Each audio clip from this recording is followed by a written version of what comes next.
Praise lord, హల్లెలూయా. దేవునికి స్తోత్రం కలుగునుగాక. మహాదేవుడును మన రక్షకుడైన యేసుక్రీస్తు ప్రభువారి నామములో ప్రార్థనా టీవీ వీక్షకులందరికీ మరొకసారి శుభములు తెలియజేస్తున్నాను. మరి దేవుని యొక్క వాక్యాన్ని ధ్యానించుకుందాము. వాక్య ధ్యానంలోకి వెళ్ళే ముందు పరిశుద్ధాత్మ దేవుడు నడిపింపు కోరుకుంటూ ప్రార్థన చేసుకుందాము. మహోన్నతుడవు, మహాగణుడవు, మా యొక్క ఆశ్రయదుర్గమునైన మా ప్రియ పరలోకపు తండ్రి, నీ ఘనమైన నామమును బట్టి నీ వందనములు, స్తుతులు, స్తోత్రం చెల్లించుకొంచున్నా ప్రభువా. ఆయా యొక్క సాయంకాల సమయంలో ప్రభువా మరొక్కసారి ప్రభువా ఆయా నీ పాదపీఠం చెంతనాయన చేరి ప్రభువా నేను ఆత్మతో సత్యంతో ఆరాధిస్తుండగా ప్రభువా అయా అదుగో ప్రభు నీ ఘనమైన నామమును బట్టి నీకు స్తోత్రం కలుగునుగాక. ప్రభు కొద్ది సమయం ప్రభువా వాక్యం కొరకు నిలబడిన నన్ను ప్రభువా అయా ఎదుగో నాయన నీ యొక్క వాక్యపు నీడలో ప్రభువా నన్ను కప్పి ప్రభువా తండ్రి యేసే వాక్యాన్ని అందిస్తుండగా ప్రభువా వినువారందరికీ నాయన తండ్రి యేసే ఆత్మలో బలపడే అయా ధన్యత దయచేయండి ప్రభువా.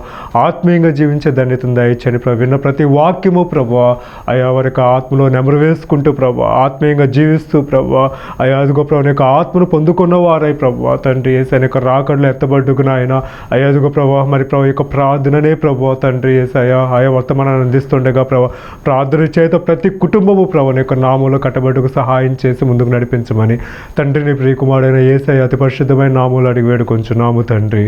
Amen, amen. Hallelujah. Praise Lord. దేవుని పరిశుద్ధ వాక్యాన్ని చదువుకుందాము. దేవుని పరిశుద్ధ గ్రంథం నుండి తెస్సలోనీయులకు రాసిన మొదటి పత్రిక 5వ అధ్యాయము 15వ వచనం చదువుకుందాము. ఎవడును కీడునకు ప్రతి కీడు ఎవనికైనను చేయకుండా చూచుకొనుడి. మీరు ఒకని ఎడల ఒకడును మనుష్యులందరి ఎడలను ఎల్లప్పుడూ మేలైన దానిని అనుసరించి నడుచుకునుడి. ఎల్లప్పుడూ సంతోషముగా ఉండుడి. ఎడతెగక ప్రార్థన చేయుడి. దేవుడు తన పరిశుద్ధ వాక్యమును మన వినికిడిలో దీవించి ఆశీర్వదించునుగాక. ఆమెన్. మరి ఈరోజు దేవుడు ప్రార్థన గురించి అనేకమైన విషయాలు మనకు తెలియజేస్తూ ఉన్నారు. తెస్సలోనీయులకు రాసిన మొదటి పత్రిక 5వ అధ్యాయం 15వ వచనంలో దేవుడు అంటూ ఉన్నాడు, ఎల్లప్పుడూ సంతోషముగా ఉండుడి, ఎల్లప్పుడూ ఎడతెగక ప్రార్థన చేయుడని దేవుడు తెలియజేస్తూ ఉన్నారు. మరి యొక్క ప్రార్థన ఎలా చేయాలి అని భక్తుడు తెలియజేస్తూ ఉన్నాడు అంటే ఎడతెగక ప్రార్థన చేయమని అంటూ ఉన్నారు. అంటే అంతకుముందు మనకు తెలుసు ప్రార్థన ఆసక్తితో ప్రార్థన చేయాలని, మరి బలముగా ప్రార్థన చేయాలని, అదేవిధంగా మరి ఆత్మతో ప్రార్థన చేయాలని మనకి తెలుసు. ఇక్కడైతే మరి అపోస్తలుడైన పౌలు తెస్సలోనిక సంఘానికి రాస్తూ ఎడతెగక ప్రార్థన చేయమని తెలియజేస్తూ ఉన్నాడు. మరి ఒక వ్యక్తి ఎడతెగక ఎలా ప్రార్థన చేయగలడు? అసలు ప్రార్థన అంటే ఏంటి? ప్రార్థన అంటే దేవునికి మనకి మధ్య ఉన్న ప్రత్యక్ష సంభాషణ, లేకపోతే ఆత్మీయ సంభాషణ ఏదైతే ఉందో అదే ప్రార్థన.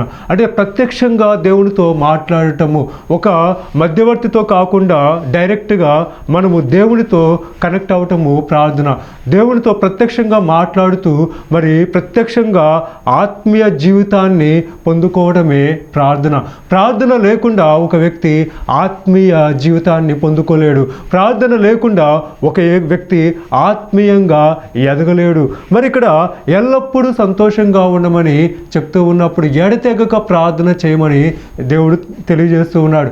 ఏ వ్యక్తి అయితే ఎడతెగక ప్రార్థన చేస్తాడో ఆ వ్యక్తి సంతోషంగా ఉంటాడు. ఒక వ్యక్తికి సంతోషము కావాలి అంటే ఆ వ్యక్తి ఏం చేయాలంటే మెలకుగా ఉండి ప్రార్థన చేయాలి, ఎడతెగక ప్రార్థన చేయాలి. మెలకుగా ఉండి ప్రార్థన చేయమని యేసుక్రీస్తు ప్రభువారు చెప్పారు.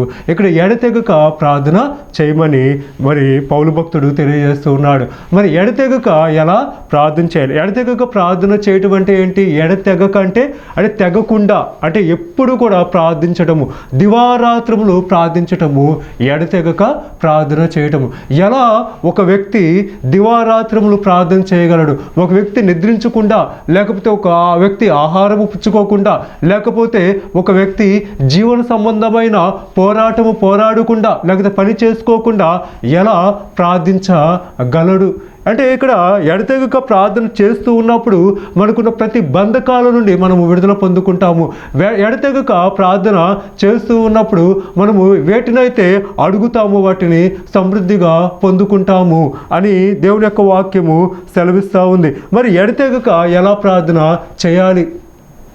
ఒక వ్యక్తి జీవించాలంటే ఆ వ్యక్తి ఉదయం లేచిన కాడ నుండి పడుకునేంత వరకు కూడా మరి బ్రతుకు పోరాటం అనేది ఉంటుంది. మరి బ్రతకాలంటే పని చేసుకోవాలి, ధనము సమకూర్చుకోవాలి, అదేవిధంగా మరి పిల్లలకి ఆహారం సిద్ధం చేసుకోవాలి, మరి అలసిపోయిన శరీరానికి నిద్రని కూడా అందించాలి. మరి ఇన్ని పరిస్థితుల మధ్య ఒక వ్యక్తి ఏ రీతిగా ఎడతెగక ప్రార్థన చేయాలి? మనం ఎడతెగక ప్రార్థన చేస్తూ ఉన్నప్పుడు మన ఆత్మ సంతోషముగా ఉంటుంది అని దేవుని యొక్క వాక్యం సెలవిస్తూ ఉంది. మరి ఎడతెగక ప్రార్థన చేయమన్నప్పుడు ఎలా మనం ఎడతెగక ప్రార్థన చేయాలి? అసలు ప్రార్థన గురించి పరిశుద్ధ గ్రంథంలో దేవుడు ఏమని తెలియజేస్తున్నాడు? అసలు ఎలా ప్రార్థన చేయాలో మనం కొన్ని విషయాలు, ఒక 7 పాయింట్స్ మనం గమనించినట్లయితే, మరి మొట్టమొదటిగా మనము కూర్చున్నప్పుడు ప్రార్థన చేయొచ్చా? అదేవిధంగా మరి మనము నిలవబడినప్పుడు ప్రార్థన చేయొచ్చా? అదేవిధంగా నడుస్తూ ఉన్నప్పుడు ప్రార్థన చేయొచ్చా? ఇలాగా కొన్ని విషయాలు మనం పరిశుద్ధ గ్రంథంలో చూసినట్లయితే ఏ భక్తులు ఎలా ప్రార్థన చేశారో కొన్ని విషయాలు మనము ధ్యానం చేసుకుందాము. మొట్టమొదటిగా మరి నీవు కూర్చున్నప్పుడు ప్రార్థన ఎలా చేయాలి అంటే, కూర్చున్నప్పుడు ప్రార్థన చేయొచ్చా చేయకూడదా? ఒక ప్రార్థన అనగానే మన రహస్యంగా గదిలోనికి వెళ్ళి మోకరించి ప్రార్థన చేయటమే మనకు తెలుసు. కానీ మరి కూర్చున్నప్పుడు ఎవరైనా ప్రార్థన చేశారా? పరిశుద్ధ గ్రంథంలో మనం పరిశీలన చేసినట్లయితే ఒకసారి నెహెమ్యా గ్రంథం చూద్దాము. నెహెమ్యా గ్రంథము 1వ అధ్యాయము 4వ వచనంలో, ఈ మాటలు విన్నప్పుడు నేను కూర్చుండి ఏడ్చి కొన్ని దినములు దుఃఖముతో ఉపవాసముండి ఆకాశమందలి దేవుని ఎదుట విజ్ఞాపన చేసి తిని. ఎవరు అంటే నెహెమ్యా. నెహెమ్యా హకల్య కుమారుడుగా ఉన్నాడు.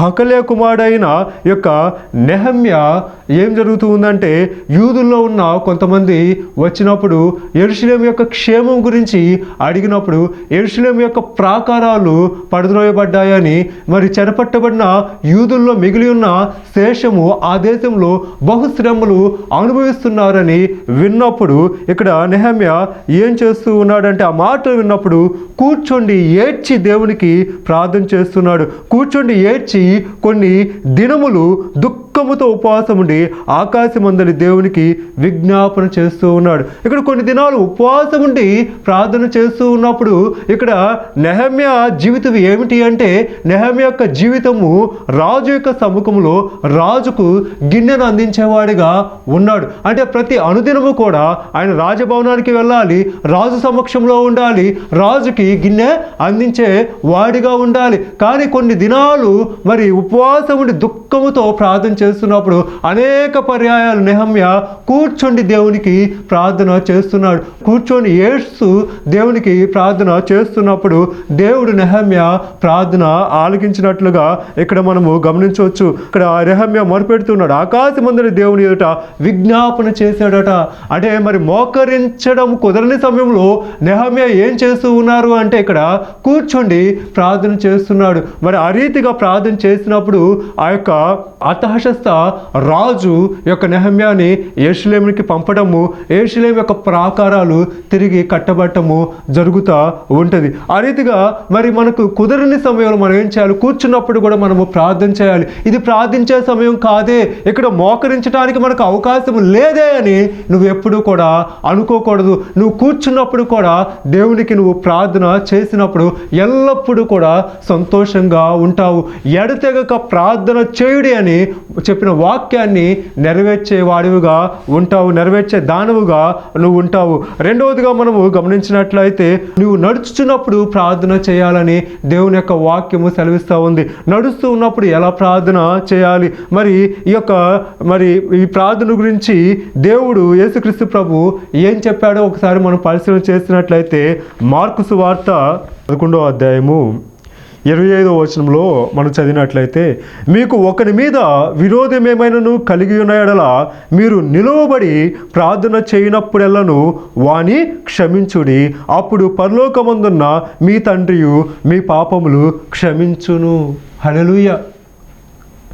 యేసుక్రీస్తు ప్రభు తన నోటతో మరి శరీరధారిగా ఈ లోకంలో నివసిస్తున్న సమయంలో చెప్తున్న మాట, నీకు విరోధంగా ఎవరి మీదైనా నీకు కోపము ఉంటే నువ్వు నిలువబడి ప్రార్థన చేయనప్పుడల్లా అతని క్షమించుము, అప్పుడు పరలోకమందున్న తండ్రి కూడా నీ పాపములు క్షమిస్తాడు అని మాట్లాడుతున్నాడు. ఇక్కడ మరి నిలువబడి కూడా మనము ప్రార్థన చేయొచ్చు. నుంచున్నప్పుడు ఒక కార్యం జరగాలి అంటే ఇంటి దగ్గర నువ్వు మోకరించి మొరపెట్టి ఆ కార్యం కొరకు వెళ్ళినప్పుడు నిలవబడిన సమయంలో కూడా నువ్వు భయపడకుండా, ఆందోళన పడకుండా ఆ అంశం గురించి మనము మొరపెట్టినప్పుడు దేవుడు మన మొర ఆలకించేవాడుగా ఉంటాడు. అందుకే మార్కు సువార్త 11:24 కూడా యేసుక్రీస్తు ప్రభు అంటున్నారు, అందుచేత ప్రార్థన చేయనప్పుడు మీరు అడుగుచున్న వాటినెల్లను పొంది ఉన్నామని నమ్ముడి, అప్పుడు అవి మీకు కలుగునని మీతో చెప్పుచున్నాను.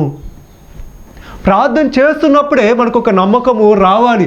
ప్రార్థన చేసిన తర్వాత కాదు కానీ, లేకపోతే ఆ కార్యము జరుగుతున్నప్పుడు కాదు కానీ, ప్రార్థన చేస్తున్నప్పుడే పలానా అంశం గురించి మనం ప్రార్థన చేస్తున్నప్పుడు, పలానా కార్యం గురించి మనం ప్రార్థన చేస్తున్నప్పుడు మరి అవి పొందుకొని ఉన్నామని మనం నమ్మాలి. అవి జరిగినాయని మనము నమ్మినప్పుడు ఖచ్చితంగా జరుగుతాయి. అదే విశ్వాస సంబంధమైన ప్రార్థన, అదే బలమైన ప్రార్థన. మరి సందేహము లేకుండా మనము ప్రార్థన చేయాలి. చాలా సందర్భాలు మనం ప్రార్థన చేసేటప్పుడు ఒక అంశం గురించి ప్రార్థన చేస్తూ ఉన్నప్పుడు అది జరిగిద్దా జరగదా అని మనం సందేహిస్తూ ప్రార్థన చేసేవారిగా కాకుండా, మీరు అడుగుతున్న వాటినల్లా పొంది ఉన్నామని నమ్మకముతో మనం ప్రార్థన చేయాలట. హల్లెలూయా. ప్రభా, ఇదిగో ఆ యొక్క ప్రాంతానికి వెళ్తున్నాను, ఆ పని జరిగిందని నేను నమ్ముచున్నా ప్రభా, ఎందుకంటే నేను ఇప్పుడు ప్రార్థన చేస్తున్నాను ప్రభా, ఆ పని జరిగించమని నేను ప్రార్థన చేస్తున్నాను, నిశ్చయంగా ఆ పని జరిగింది ప్రభా అని మనము ప్రార్థించి నమ్మకంగా ఉన్నప్పుడు దేవుడు మన యొక్క ప్రార్థన ఆలకించేవాడిగా ఉంటాడు. మరి నువ్వు కూర్చున్నప్పుడు ప్రార్థన చేయాలి, అదేవిధంగా నువ్వు నిలువబడి ఉన్నప్పుడు కూడా నువ్వు ప్రార్థన చేయాలని దేవుని యొక్క వాక్యం సెలవిస్తూ ఉంది. మూడవదిగా మనం చూసినట్లయితే నడుచుచున్నప్పుడు ప్రార్థన. మనం నడుస్తూ ఉన్నప్పుడు చాలా ఆలోచనలు మన యొక్క మనసుల్లో మెదులుతూ ఉంటాయి. చాలా తలంపులతో మనం వెళ్తూ ఉంటాము. అబ్బో, అసలు నడిచేటప్పుడు చాలా లోకానుసారమైన వ్యక్తులను చూస్తున్నప్పుడు లోకానుసారమైన ఆలోచనలు అపవాది ఎన్నో మనకు హృదయాల్లో పుట్టిస్తూ ఉంటాడు. కానీ నడుస్తూ ఉన్నప్పుడు కూడా మనము ప్రార్థన చేసేవారిగా ఉండాలని దేవుని యొక్క వాక్యము సెలవిస్తూ ఉంది. మరి ఈ యొక్క నడుస్తూ ఎవరు ప్రార్థన చేశారో ఒకసారి గమనించినట్లయితే 2వ రాజుల గ్రంథము 4వ అధ్యాయము 35వ వచనంలో ఇక్కడ ఏలియా చేస్తున్న ప్రార్థన. ఏలియా ఇక్కడ గమనించినట్లయితే తాను దిగి ఇంటిలో యువతల నుండి అవతలకు ఒకసారి తిరిగి నడిచి మరలా మంచము మీదకెక్కి వాని మీద పొడుగుగా పండుకొనగా బిడ్డ 7 మార్లు తుమ్మి కండ్లు తెరచేను. మనకి ఈ యొక్క అంశం అంతా కూడా మనకి బాగా తెలుసు.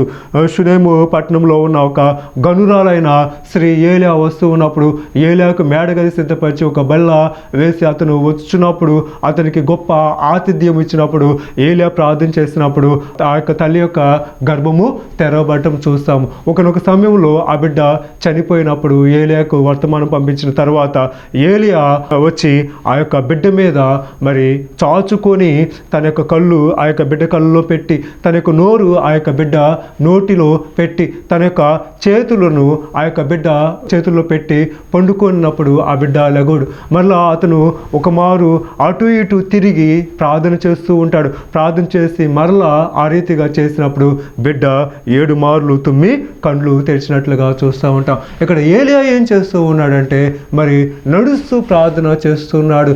దేవుని కార్యం కొరకు, ఆ బిడ్డ బ్రతకడం కొరకు అటు ఇటు తిరుగుతా ప్రార్థన చేస్తూ ఉన్నాడు. మరి ప్రార్థన అనేది ఎలా చేసినా కూడా ప్రార్థనే.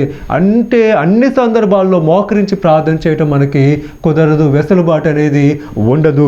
అలాంటప్పుడు మనం ఏం చేయాలంటే మనం ఇంట కూర్చున్నప్పుడు ప్రార్థన చేయాలి, అదేవిధంగా బయట ఎక్కడైనా కూర్చున్నప్పుడు ప్రార్థన చేయాలి.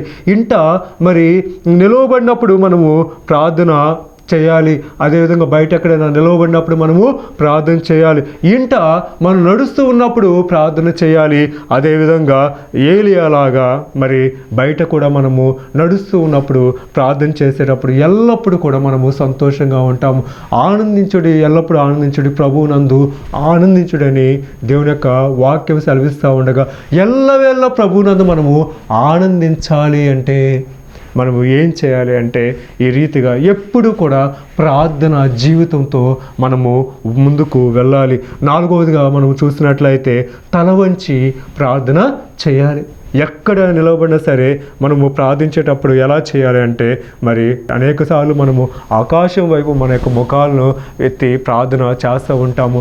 అదే రీతిగా తల వంచుకొని కూడా వినయ మనస్కులవై ప్రభు యొక్క సన్నిధిలో మనము తగ్గించుకొని ప్రార్థన చేయాలి. ఇక్కడ తల వంచి ఎవరు ప్రార్థన చేశారని మనం గమనించినట్లయితే ఒకసారి నిర్గమకాండము 34వ అధ్యాయము 8వ వచనంలో ఒకసారి చదువుదాము. అందుకు మోషే త్వరపడి నేల వరకు తల వంచుకొని నమస్కారము చేసి, ప్రభువా, నా మీద నీకు కటాక్షము కలిగిన ఎడల నా మనవి ఆలకించుము. దయచేసి నా ప్రభువు మా మధ్యను ఉండి మాతో కూడా రావలెను. వీరు లోబడనొల్లని ప్రజలు మా దోషమును పాపమును క్షమించి మమ్మును నీ స్వాస్థ్యముగా చేసుకొనమనెను. అక్కడున్న ఇశ్రాయేలీలందరూ కూడా ఒక అవిధేయత ధోరణిలో మోషేకు విరోధంగా నడుస్తూ ఉన్నప్పుడు మరి దేవునికి విరోధంగా నడుస్తూ ఉన్నప్పుడు దేవుడు అంటూ ఉంటాడు, మరి మోషే వారందరినీ కూడా నశింపజేస్తానని అనేక పర్యాలు అంటూ ఉన్నప్పుడు మోషే అక్కడ త్వరపడి తల వంచుకొని నమస్కారము చేసి ప్రార్థన చేస్తూ ఉన్నాడు.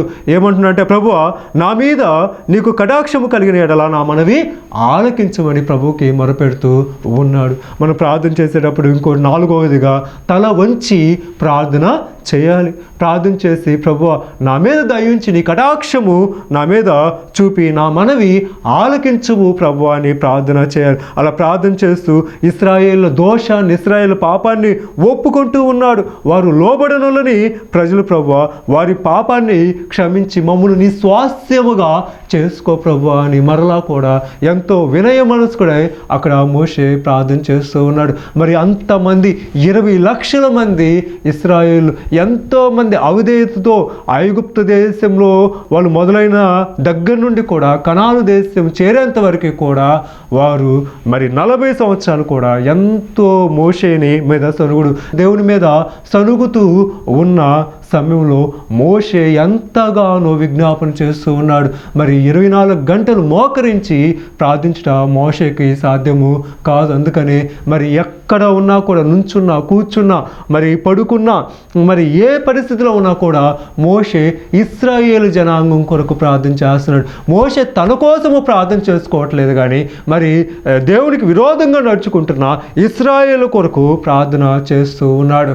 అప్పుడు దేవుడు మోషే యొక్క మనవి ఆలకిస్తూ ఉన్నాడు. మనం కూడా ఈ యొక్క వాక్యం వింటున్న మనం కూడా అనేకుల దోషాల గురించి, అనేకుల పాపాల గురించి ఎప్పుడు కూడా దివారాత్రులు మొరపెట్టేవారిగా ఉండాలి. ప్రభువా, నా పాపాన్ని క్షమించి ప్రభువా, నా యొక్క మరి దోషాన్ని తీసివేసి ప్రభువా అనేసి మనం అడిగినప్పుడు దేవుడు మన పాపాన్ని, మన దోషాన్ని క్షమించిన తర్వాత మనం మొట్టమొదటిగా ఏం చేయాలంటే నశించిపోవచ్చున అనేకుల కొరకు మనము ప్రార్థన చేసేవారిగా ఉండాలి. ప్రభువా, నా యొక్క సహోదరుడు, నా యొక్క స్నేహితుడు భయంకరమైన పాపంలో ఉన్నాడు ప్రభువా, వాడిని ఆ పాపం నుండి రక్షించు ప్రభువా, పాపంని క్షమించు ప్రభువా అని మనము దేవునికి మొరపెట్టేవారిగా ఉండాలి. 5వదిగా చూసినట్లయితే సాగిలపడి మనము ప్రార్థన చేయాలి. దేవుని యొక్క సన్నిధిలో సాగిలపడి ఎలా ప్రార్థన చేయాలి, ఎవరు చేశారంటే ఒకసారి మత్తయి సువార్త చూద్దాము. 26వ అధ్యాయము 39వ వచనంలో, కొంత దూరము వెళ్ళి సాగిలపడి, నా తండ్రి, సాధ్యమైతే ఈ గిన్నె నా యొద్ద నుండి తొలగిపోనిమ్ము, ఆయనను నా ఇష్ట ప్రకారము కాదు నీ చిత్త ప్రకారమే కానిమ్మని ప్రార్థించెను. ఎవరు? యేసుక్రీస్తు ప్రభు అంటూ ఉన్నాడు, ఈ రాత్రి మరి నా ప్రాణము బహుదుఃఖములో ఉన్నది, మరణమగునంతగా బహుదుఃఖములో ఉన్నది అని మీరు ఇక్కడ నిలిచి ఉండండి అనేసి రాతివేత దూరం వెళ్ళి యేసుక్రీస్తు ప్రభు సాగిలపడి ప్రార్థన చేస్తూ ఉన్నాడు. సాగిలపడి మనము దేవుని యొక్క సన్నిధిలో ప్రార్థన చేయాలి. అంటే మరి కొన్ని సందర్భాలు గమనించినట్లయితే మనం పడుకున్నప్పుడు కూడా మనము ప్రార్థన చేసేవారిగా ఉండాలి. సాగిలపడి ప్రార్థన చేసినప్పుడు దేవుడు మన యొక్క మొర ఆలకించేవాడిగా ఉన్నాడు. నా ఇష్ట ప్రకారము కాదు, నీ చిత్త ప్రకారము కానిమ్మని ప్రార్థన చేస్తూ ఉన్నాడు. హల్లెలూయా. మరి దేవుని యొక్క దృష్టిలో మనము చూసినట్లయితే మనము సాగిలపడి ప్రార్థన చేసేవారిగా ఉండాలి. సాగిలపడి ప్రార్థన చేసినప్పుడు కూడా దేవుడు మన యొక్క ప్రార్థన ఆలకించేవాడిగా ఉంటాడు. పాత నిబంధన కాలంలో అనేక మంది భక్తులు ఏం చేస్తున్నారంటే సాగిలపడి ప్రార్థన చేసేవారిగా ఉండాలి. నీ ప్రార్థన దేవునికి వినబడాలి అంటే మరి యేసుక్రీస్తు ప్రభు సాగిలపడి ప్రార్థన చేసిన రీతిగా మనము కూడా సాగిలపడి ప్రార్థన చేయాలి. ఆ రోజుగా మనం గమనించినట్లయితే పడుకున్నప్పుడు ప్రార్థన చేసేవారిగా ఉండాలి. ఆ పడుకున్నప్పుడు చూసినట్లయితే మరి వివాహం కాని వారి కానీ స్త్రీ పురుషులకి అనేకమైన లోకానుసారమైన ఆలోచనలు వస్తూ ఉంటాయి. లేకపోతే ఎవరికైనా కూడా మరి లోకంలో మరి వారి యొక్క హృదయము కానీ వారి యొక్క మనస్సు కానీ తిరుగులాడుతూ ఉంటుంది. వేటి గురించి అయితే ఆలోచిస్తూ ఉంటారో అవే రాత్రిపూట కలలుగా వస్తాయి. మనము దేవుని యొక్క సన్నిధిలో రాత్రి పడుకున్నప్పుడు కూడా రాత్రిపూట మనము ధ్యానం చేస్తూ ఉంటే అప్పుడు దైవిక సంబంధమైన కళలు మనకి వస్తూ ఉంటాయి. మరి పండుకున్నప్పుడు మనం ఏం చేయాలంటే ఒకసారి కీర్తనల గ్రంథం చూద్దాము. కీర్తనల గ్రంథము 63వ అధ్యాయము 4వ వచనము చదువుదాము. నా మంచము మీద నిన్ను జ్ఞాపకము చేసుకొని రాత్రి జాముల యందు నిన్ను ధ్యానించినప్పుడు క్రొవ్వు మెదడు నాకు దొరికినట్లుగా నా ప్రాణము తృప్తి పొందుచున్నది. ఉత్సహించు పెదవులతో నా నోరు నిన్ను గూర్చి గానము చేయుచున్నది. కాగా నా జీవిత కాలమంతయు నేను ఇలాగు నిన్ను స్తుతించెదను, నీ నామమును బట్టి నా చేతులు ఎత్తెదను. ఎవరు? దావీదు మహారాజు రాస్తున్న కీర్తన. ఎక్కడున్నప్పుడు?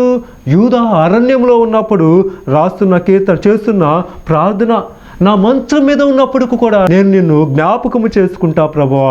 రాత్రి జాములందు కూడా నిన్ను ధ్యానము చేస్తూ ఉంటాను. రాత్రి జాములు ఏందంటే ఎన్ని జాములు ఉన్నాయి? రాత్రి 4 జాములు ఉన్నాయి. 4 జాములు 12 గంటలు కూడా నిన్ను జ్ఞాపకము చేసుకొని నిన్ను ధ్యానించేవాడిగా ఉంటాను. అప్పుడు మరి క్రొవ్వు మెదడు నాకు దొరికినట్లుగా నా ప్రాణం తృప్తి పొందుచున్నది. ఉత్సహించే పెదవులతో నా నోరు నిన్ను గూర్చి గానము చేయుచున్నది. ఈ నా నిద్రపోయే టైంలో కూడా మరి ఏం చేస్తున్నట్టే దేవునికి ధ్యానం చేసేవాడిగా ఉన్నాడు. మరి ఎప్పుడైతే ధ్యానం చేస్తూ ఉన్నాడో అదేవిధంగా మరి ఉత్సహించే పెదవులతో గానము చేసేవాడిగా ఉన్నాడు. అదేవిధంగా జీవితకాలం అంది స్తుతించేవాడిగా ఉన్నాడు. 3 పనులు ఇక్కడ దావీదు మహారాజు చేస్తూ ఉన్నాడు.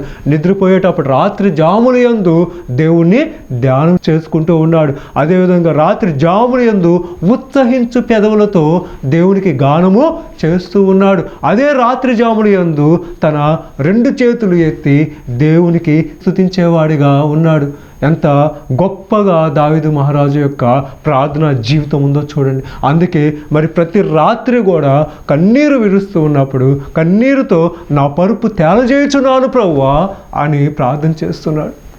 అంటే ఆయన కన్నీటి ప్రవాహానికి ఆ పరుపు కూడా కొట్టుకొని పోయేంతగా ఏడ్చి ఏడ్చి ఏడ్చి ప్రార్థన చేస్తున్నాడు. అది ఎడతెగని ప్రార్థన. చివరిగా మనం గమనించినట్లయితే మోకరించి చేసే ప్రార్థన, మోకాళ్ళ ప్రార్థన జీవితం. ఈ మోకాళ్ళ ప్రార్థన జీవితం గురించి యేసుక్రీస్తు ప్రభు అంటున్న మాట మనం ఒకసారి గమనించినట్లయితే లూకాసు వార్త 22వ అధ్యాయము 41వ వచనంలో, వారి యొద్ద నుండి రాతివేత దూరము వెళ్ళి మోకాళ్ళుని, తండ్రి ఈ గిన్నె నా యొద్ద నుండి తొలగించుటకు నీ చిత్తమైతే తొలగించుము, ఆయనను నా ఇష్టము కాదు నీ చిత్తమే సిద్ధించునుగాక. ఇందులో గమనించినట్లయితే సాగిలపడి అని రాయబడింది మత్తయి వార్తలో. ఇక్కడ మోకాళ్ళుని అని రాయబడింది. అంటే సాగిలపడి ప్రార్థన చేస్తున్నారు యేసుక్రీస్తు ప్రభు, మోకాళ్ళుని ప్రార్థన చేస్తున్నాడు. ప్రతి రాత్రి కూడా మరి ఆయన కొండకు వెళ్ళి ఏకాంతముగా దేవునికి ప్రార్థన చేసేవాడిగా ఉన్నాడు. ఏకాంతంగా మోకాలుండి ప్రార్థన చేసేవాడిగా ఉన్నాడు. మన ప్రార్థన వినబడాలి అంటే మోకాళ్ళ ప్రార్థన జీవితం మనకి బలంగా కావాలి. అదేవిధంగా దానియేలు గ్రంథం 6వ అధ్యాయం 10వ వచనంలో కూడా మరి అక్కడ రాజు విగ్రహానికి మొక్కమన్నప్పుడు దానియేలు ఏం చేస్తున్నాడంటే రాజు యొక్క ఆజ్ఞను తిరస్కరించి ఆ యథాప్రకారం ఇంటికి వచ్చి తన యొక్క కిటికీ తలుపులు యెరూషలేము వైపు తెరచి మోకాళ్ళుని ముమ్మారు ప్రార్థన చేస్తూ ఉన్నాడు. మరి మరి ఈ దానియేలు ఆ రీతిగా ప్రార్థన చేసినప్పుడు దేవుని ఎదురు నుండి గొప్ప విజయము పొందుకున్నాడు. అదేవిధంగా ఎజ్రా గ్రంథము 9వ అధ్యాయము 5వ వచనంలో కూడా ఎజ్రా అక్కడ మోకాళ్ళుని దేవునికి ప్రార్థన చేస్తున్నట్లుగా మనము చూడవచ్చు. ఒకసారి చూద్దాం. ఎజ్రా గ్రంథము 9వ అధ్యాయము 5వ వచనంలో, సాయంత్రపు అర్పణ వేళను శ్రమ తీరగా నేను లేచి నా వస్త్రమును పైదుప్పటిని చింపుకొని మోకాళ్ళ మీద పడి నా దేవుడైన యెహోవా తట్టు చేతులెత్తి, నా దేవా నా దేవా, నా ముఖము నీ వైపు ఎత్తుకొంటకు సిగ్గుపడి కిన్నుడనై యున్నాను. మా దోషములు మా తల్లుకు పైగా హెచ్చియున్నవి, మా అపరాధము ఆకాశమంతా ఎత్తుగా పెరిగి ఉన్నది అంటున్నాడు. ఇక్కడ కూడా మరి ఎజ్రా మరి ఆ మాటలు విన్నప్పుడు మరి అతను ఏం చేస్తున్నాడంటే సాయంత్రపు అర్పణ వేళ ఆ వస్త్రాన్ని తీసివేసి మరి ఏం చేస్తున్నాడంటే మోకాళ్ళుని దేవునికి బిగ్గరగా ప్రార్థన చేస్తూ ఉన్నాడు. మా యొక్క పాపాలు మా తల్లు పైకి హెచ్చి ఉన్నవి ప్రభువా అని ఎంతో ఏడుస్తూ ప్రార్థన చేస్తున్నప్పుడు దేవుడు ఎజ్రా ప్రార్థనని ఆలకించినట్లుగా మనము చూస్తూ ఉన్నాం. ఈ రీతిగా మరి పరిశుద్ధ గ్రంథంలో ఎడతెగక ప్రార్థన చేయాలని దేవుడు చెప్పినప్పుడు ఎలా ఎడతెగక మనం ప్రార్థన చేయగలము అంటే మరి మొట్టమొదటిగా మనం కూర్చున్నప్పుడు ప్రార్థన చేసేవారిగా ఉండాలి. రెండవదిగా మరి మనము నిలువబడి ఉన్నప్పుడు ప్రార్థన చేసేవారిగా ఉండాలి. మూడవదిగా మనం నడుస్తూ ఉన్నప్పుడు ప్రార్థన చేసేవారిగా ఉండాలి. నాలుగవదిగా మన తల్లు వంచి మనం ప్రార్థన చేసేవారిగా ఉండాలి. ఐదవదిగా సాగిలపడి మనము ప్రార్థన చేసేవారిగా ఉండాలి. మరి ఆరవదిగా పండుకున్నప్పుడు మనము ప్రార్థన చేసేవారిగా ఉండాలి. ఏడవదిగా మోకరించి మనము ప్రార్థన చేసేవారిగా ఉండాలి. అలా మనము అన్ని వేళ కూడా ఈ రీతిగా ప్రార్థన చేసినప్పుడు ఎడతెగక ప్రార్థన చేస్తున్నామన్న వాక్యాన్ని మనము నెరవేర్చేవారిగా ఉన్నాము. అది చివరిగా మనం గమనించినట్లయితే అపోస్తల కార్యముల గ్రంథము 2వ అధ్యాయము 2వ వచనంలో, పెంతెకొస్తు పండుగ దినం వచ్చినప్పుడు అందరూ ఒక చోట కూడి ఉండిరి. అప్పుడు వేగముగా వీచు బలమైన గాలి వంటి యొక్క ధ్వని ఆకాశము నుండి అకస్మాత్తుగా వారు కూర్చుండి ఉన్న ఇల్లంతయు నిండెను అని వ్రాయబడింది. అక్కడ చూసినట్లయితే మరి యేసుక్రీస్తు ప్రభు ఆరోహణై వెళ్ళిన తర్వాత యేసుక్రీస్తు ప్రభు ఇచ్చిన వాగ్దానం కొరకు వీరు యెరూషలేములో మేడగదిలో మొరపెడుతూ ఉన్నప్పుడు రమారమి 120 మందిగా కూడి ఉన్నప్పుడు వారందరూ కూడా ఎలా ప్రార్థన చేస్తున్నారంటే ఎడతెగక ప్రార్థన చేస్తూ ఉన్నారు. అంటే ఎడతెగక ప్రార్థన చేస్తారంటే ఆ 10 దినాలు కూడా వారికి ఉన్న సమస్తాన్ని విడిచిపెట్టి మరి వారి యొక్క కుటుంబాలను విడిచిపెట్టి వారి యొక్క పిల్లలను విడిచిపెట్టి తినకుండా మరి దేవుని యొక్క వాగ్దానం కొరకు ఎడతెగక ప్రార్థన చేస్తూ ఉన్నారు. అంటే మరి ఆ యొక్క 10 రోజులు ఉపవాసం ఉన్నప్పుడు కొన్నిసార్లు కూర్చోవచ్చు, కొన్నిసార్లు నిలవబడవచ్చు, కొన్నిసార్లు నడవచ్చు. మరి ఆ రీతిగా చేస్తూ ఉన్నప్పుడు వారి యొక్క హృదయాల్లో ఏముందంటే ఎడతెగని ప్రార్థన ఉంది. మరి అలాగా ఎడతెగక మనము ప్రార్థన చేసినప్పుడు దేవుని యొక్క కృపను పొందుకొని దేవుని యొక్క కార్యాలు బహుబలంగా చూసేవారిగా ఉంటామని దేవుని యొక్క పరిశుద్ధ లేఖనాలు తెలియజేస్తూ ఉన్నాయి. ఒక ప్రార్థనే నీ యొక్క జీవితాన్ని మార్చగలుగుతుంది. ఒక ప్రార్థనే నీ యొక్క కుటుంబ పరిస్థితుల్ని మార్చగలుగుతుంది. ఒక ప్రార్థనే నిన్ను ఆత్మీయంగా బలపరచగలుగుతుంది. ఒక ప్రార్థనే నీకు పరిపూర్ణమైన సంతోషాన్ని ఇవ్వగలుగుతుంది. ఒక ప్రార్థనే నీకు సమాధాన స్థితిని కలుగజేస్తుంది. ఒక ప్రార్థనే నీ యొక్క శత్రువుల్ని క్షమించే గుణాన్ని కలుగజేస్తుంది. కాబట్టి మరి పరిపూర్ణమైన ప్రార్థన మనం కలిగి ఉన్నప్పుడు ఎడతెగక మనము ప్రార్థన చేస్తూ ప్రభు వైపు చూచినప్పుడు మరి మనము పరిపూర్ణంగా ఆత్మను పొందుకున్న వారమై దేవుని యొక్క ఆత్మకార్యాలు బలంగా చేసేవారిగా ఉంటామని ప్రభువు తెలియజేస్తున్నాడు. కాబట్టి ఆ రీతిగా ప్రార్థనతో మన యొక్క జీవితాన్ని ప్రభు యొక్క సముఖములో ఎల్లవెల్లా సిద్ధపరచుకుంటూ ప్రభు వైపు చూస్తూ ప్రభు యొక్క అడుగుజాడులో మనం ముందుకు సాగిపోదాము. అటు కృప అటు ధన్యత పరిశుద్ధాత్మ దేవుడు మనకు సహాయం చేయనుగాక. ఆమె ప్రార్థన చేసుకుందాము. మహోన్నతుడా మహాగణుడా మా యొక్క ఆశ్రయదుర్గంనైనా మా ప్రియ పరలోకపు తండ్రి, నీ ఘనమైన నామును బట్టి నీకు వందనములయా స్తుతులు స్తోత్రం చెల్లించుకొంచున్నా ప్రభా. అయా యొక్క నాయన తండ్రి, అయా సాయంకాల సమయంలో ప్రభా తండ్రి ప్రార్థన గురించి అనేకమైన విషయాలు మాకు తెలియజేశారు ప్రభా. ప్రార్థన ద్వారా నాయన సమస్తాన్ని జయించడానికి నాయన అయా అదిగో ప్రార్థన ద్వారా తండ్రి అదిగో నాయన పరలోక పౌరసత్వం పొందుకోవడానికి నాయన ప్రార్థన ద్వారా నాయన తండ్రి అదిగో నాయన తండ్రి అనేకమైన నాయన తండ్రి తండ్రి యేసయ్యా. అయా ఇదిగో ప్రభు లాభాలు మేము పొందుకోవడానికి పరిశుద్ధాత్మ దేవ సహాయం చేయండి. నీ ప్రార్థన లేని జీవితం వ్యర్థమో ప్రభు, ప్రార్థన లేని మా బ్రతుకు నాయన శూన్యమో ప్రభు. ఈ రోజు నుండి ప్రభు అయా పరిపూర్ణమైన ప్రార్థన, ఎడతెగని ప్రార్థనతో నీ యొక్క సముఖంలో ముందుకు సాగిపోవడానికి పరిశుద్ధాత్మ దేవ సహాయం చేయండి. విన్న ప్రతి ఒక్కరి కుటుంబాన్ని ఆశీర్వదించండి ప్రభు, దీవించండి ప్రభు. ఫలభరితమైన జీవితాలుగా వారి యొక్క జీవితాన్ని తీర్చిదిద్దండి ప్రభు. ప్రార్థనతో ప్రతి ఒక్క కుటుంబం నాయన అయా నీ యొక్క నామంలో కట్టుకోవడానికి సహాయం చేసి ముందుకు నడిపించమని తండ్రిని ప్రియకుమారుడైన యేసుక్రీస్తు ప్రభు వారి శ్రేష్టమైన నామములో అడిగి వేడుకొంచున్నాము తండ్రి. ఆమేన్. హల్లెలూయా. Praise Lord. అందరికీ వందనాలండి. Praise lord.